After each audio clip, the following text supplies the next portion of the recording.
Next up, here's part 2 of that conversation. You're going to love this. Thanks for joining us on The Rebuild. Um, uh, Um, hey everybody, welcome back to the Rebuild podcast. I'm so excited because we have a guest joining us who I have been friends with for many years. I know her, and now you all are about to know her. Welcome to the Rebuild podcast, Leela. hey, Hey, hey. I'm ready for part 2. What you got for me, girl? Listen, so I know you, but everyone else doesn't. So give us a brief introduction about yourself.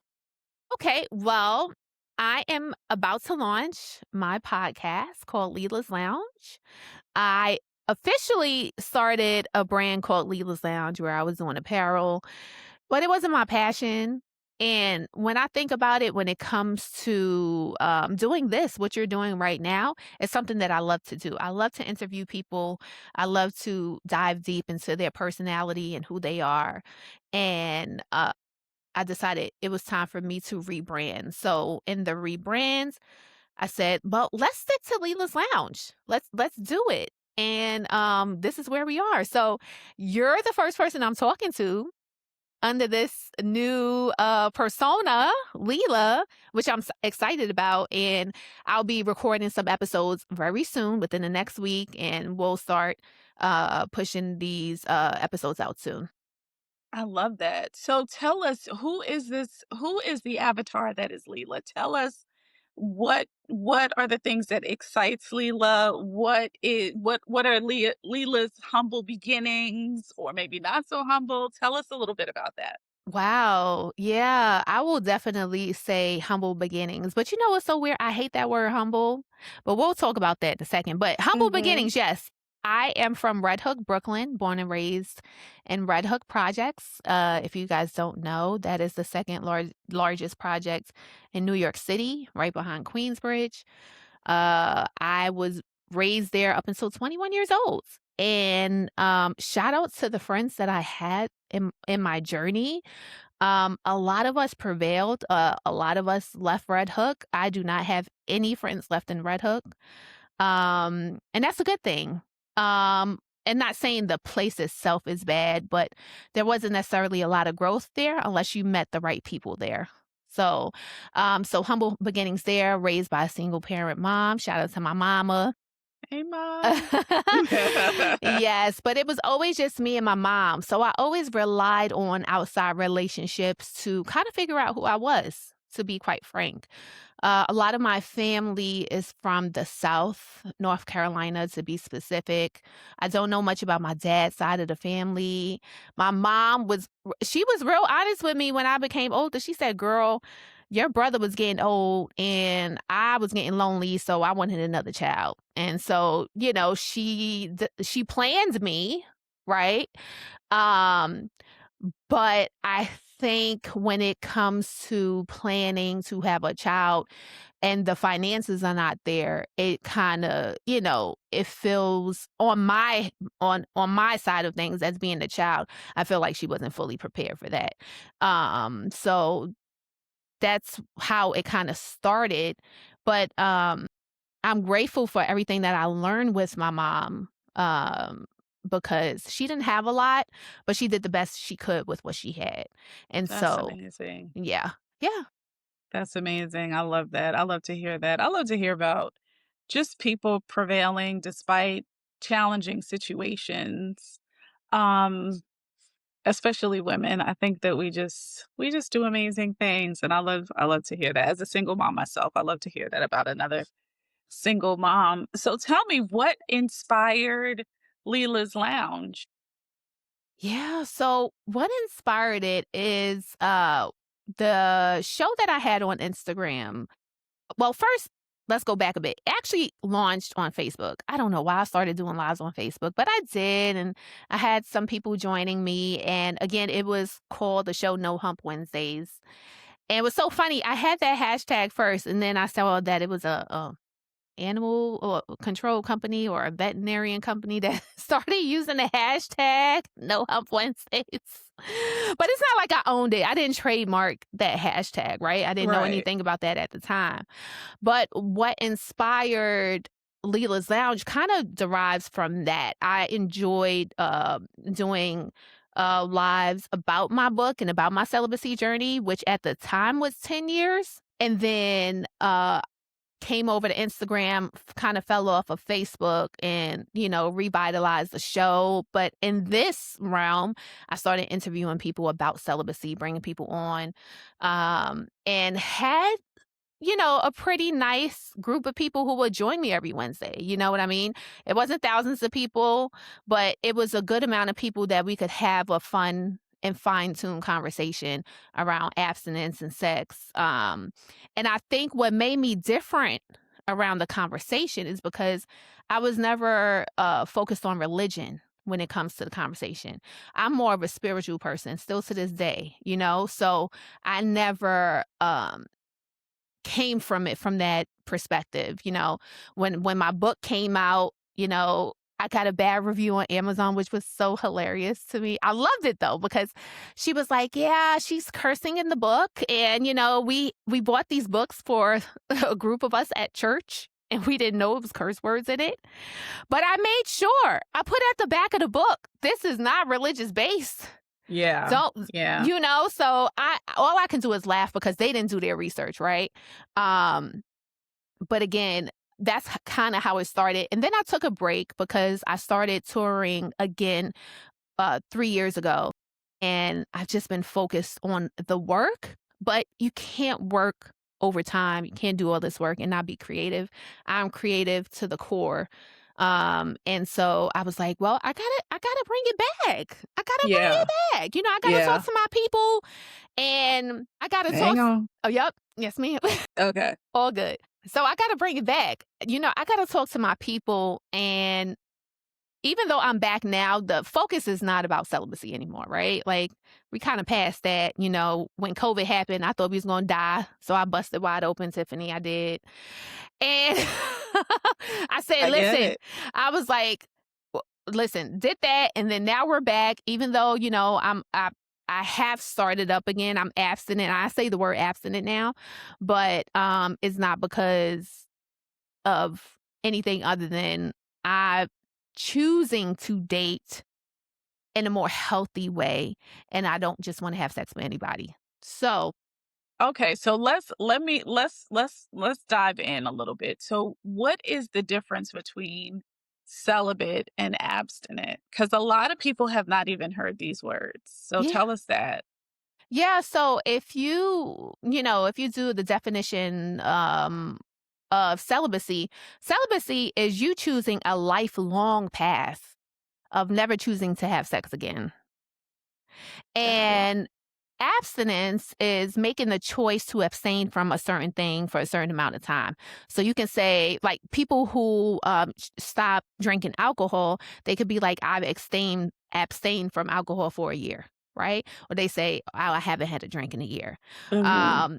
But even though I did use that word celibacy in my title, I was just more connected to the word, even though that it's more interchangeable now as well, the word celibacy. But if the correct terminology are religious people who choose not to ever have sex again. So when you were first making this decision, how long did you think this celibacy, period was going to last? What was your goal? What did you have in mind? Girl, there was no goal. And I can curse out one of my best friends. Shout out to Terrence. But when I first started this journey, it was after a really tumultuous breakup. And I had no idea how long this was going to be. And I remember telling him about this and was like, yeah, I'm going to be celibate. And he was like, imagine you did it for 10 years. Like he said it in the universe. Like he just said it. I was like, why the hell would you say that? Because I think at that point, it was like 2 years. At the time, it was like 2 years. And it wound up being 10 years. Yeah. So what started it was a bad breakup that I was traumatized, girl. I was just traumatized. I said, you know what? Right. I need a break. Give me Right. a break. Give me a break. Right. Okay. I was like, "Oh, no." Oh my goodness. It's so interesting how, sometimes someone can say something and we just sign that contract, whether we know it or not. We sign the contract and agree with them. And we're Yeah. like, yeah, okay, 10 years, absolutely. Was there a point during that time that you knew that you were ready to kind of give this up, that celibacy wasn't the thing, or abstaining from sex wasn't not the thing for you? Once I think like COVID just changed everything for me, right? Like, Yeah. first of all, I moved to Maryland 2019, and this is right before COVID. And I didn't have a lot of friends in Maryland, you know. I haven't had any hugs in a long time. I haven't had any relationships, my family in New York. And I was like, well, let me get on a dating site. I'm bored now, It's Yeah. let's figure this dating thing out. I haven't dated at that point. My last date was probably 2018. So, I was just trying to figure it all out. And the person that I wound up being intimate with for the first time was the right person. I will say that. But it didn't become anything more than what it was. Got it. But yeah. I mean, it is what it is, you It know? is what it is. Yeah. It I don't is have what it any is. regrets with him. I have regrets with other men, but I didn't Right. have any regrets with. Right, right. Well, I'm sure he'll be glad to hear that. He'll be Right. glad to hear Right. that. Well, Right. it kind of makes me think about, some of the vibe that people can expect to experience in Leela's lounge. So like what do you want to provide for people? What do you want them to feel? How do you want them to how are you looking for these conversations to unfold?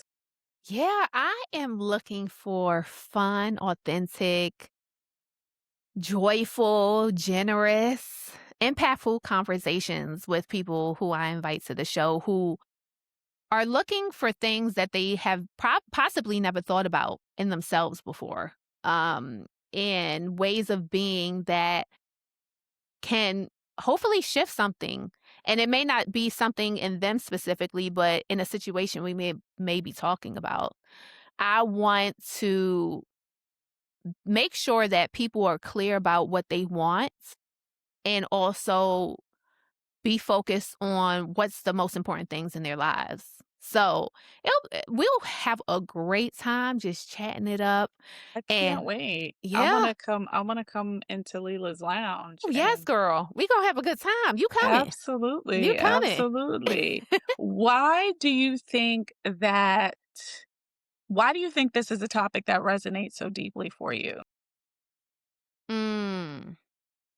Well, you know what's funny? I've always been very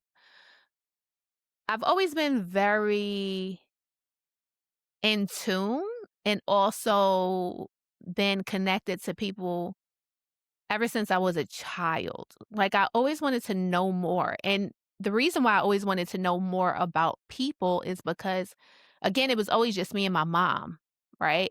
And so I can hear my mom's stories all day, but I'm like, "Oh my god, like, I need to learn something more about somebody else." And so I was always the friend people came to get a perspective outside of themselves, right? So I'm a great listener. And in that listening, I've always tried to find like the little things like, hey, what about, have you ever thought about this? Like, I see you're talking about this thing over here, but have you thought about this thing over here? At one point, I actually wanted to be a psychologist. And that shifted, and I will have to share this story. It's kind of sad. One of my childhood best friends at the time, her aunt went to school for psychology, and she was an army vet. And I told her that's what I wanted to go to college for, and she told me, "Don't do it. You won't get a job. Had the degree. I wish I would have did something else." And she discouraged me to want to be a psychologist. Oh, And this was in high school when I was trying to figure out, okay, what am I going to go to college for? And I didn't necessarily have anyone in my life that was a role model per se to push me towards that. And unfortunately, with her discouraging me, I decided, okay, well, I don't really know what else there is for me out there besides, again, listening to people, but in a different realm, in media. And that's how, I diverted that energy to Mhm. marketing and doing everything else. But again, still being in tune with like, listen, I love to host, I love to talk to people. At least I'm still doing it in that way. But if it was up to me, I would have been a therapist or a psychologist. Crazy enough. Yeah, yeah. I can totally understand. My degree is in psychology. Hmm. I think there's so many ways to go with a degree in psychology, but I Hmm. think that a lot of people aren't aware. So I pivoted into human resources where I'm coaching and counseling pretty much all the time. And then now stepping into a broader consulting practice and coaching practice. But I think initially when people first hear psychology, they think that you can only be a clinician. And I Hmm. can always go back to being a clinician if that's, what I choose to do. Yeah. But there's so many stories and so many ways to use your degree in psychology, but also I guess there's so many ways to use a degree in mass communications because that's exactly what you're doing. So I See, think I that's needed you really while I was in interesting. high school. Where were you, Tiffany? I needed you to encourage me, child. I know. I would have told you, girl, just go for it. Just go for it. Because she was like, So no, don't do it. I was like, okay. um I'm wondering if you have with Leela's Lounge or even with your book, I'm wondering how people have responded. What's been the response so far to your book? And I know that your book has been out for several years, but what has Mhm. the response been? What do people say?